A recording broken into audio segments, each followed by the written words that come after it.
চলো বন্ধুরা, আবারও চলে আসলাম মা অন্নপূর্ণা রান্নাঘরে রান্না বান্না নিয়ে। তো আজকে এই বেশি রান্না বান্না করতে পারবো না, আজকে কাজের চাপ ছিল, তাই এক তরকারি ভাত করব। তাই কেটে রেখেছি আলু, আলু দিয়ে ডিমের কারি হবে।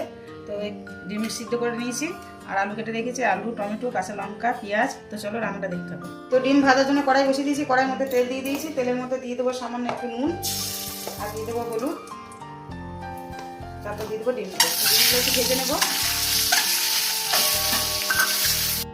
আমার ডিম ভাজা হয়ে গেছে, ডিম তুলে নেবো। ওই তেলের মধ্যে ফোড়নের জন্য দিয়ে দেবো কালো জিরে, দিয়ে দেবো পেঁয়াজ, কাঁচা লঙ্কা, ভেজে নেবো।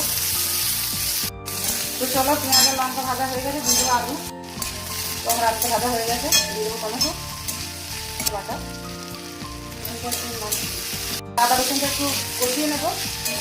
তো আদা রসুনটা কষাতে কষাতে এখানে একটা মশলা করে নেবো। হলুদ গুঁড়ো, জিরে গুঁড়ো, ধনে গুঁড়ো, অল্প লঙ্কা দেবো কারণ ওখানে কাঁচা লঙ্কা দেওয়া আছে। তো আদা রসুনটা আমার কষানো হয়ে গেছে, দিয়ে দেবো মশলাটা। মশলাটা দিয়ে একটু কষিয়ে নেবো। নুন, এটা একটু কষানো হবে। তো আমার কষানো হয়ে গেছে, জল দিয়ে দেবো। দিয়ে দেবো ডিম, ঢাকা দিয়ে দেবো। তো চলো, আমার ডিমটা হয়ে গেছে, মাঝে একবার দিয়ে দিয়েছিলাম, তো এই পুরুষ নামিয়ে নেবো। দিয়ে দেবো গরম মশলা। চলো বন্ধুরা, আমার রান্না বান্না হয়ে গেছে। তো প্রথমে দেখে দিই ভাত, আর এখানে কেটে রেখেছি স্যালাড, আর এই যে ভাতের মধ্যে চেপে দিয়েছিলাম সেই পেঁপে চিপেটা মেখে রেখেছি, আর এই যে ডিম কারি।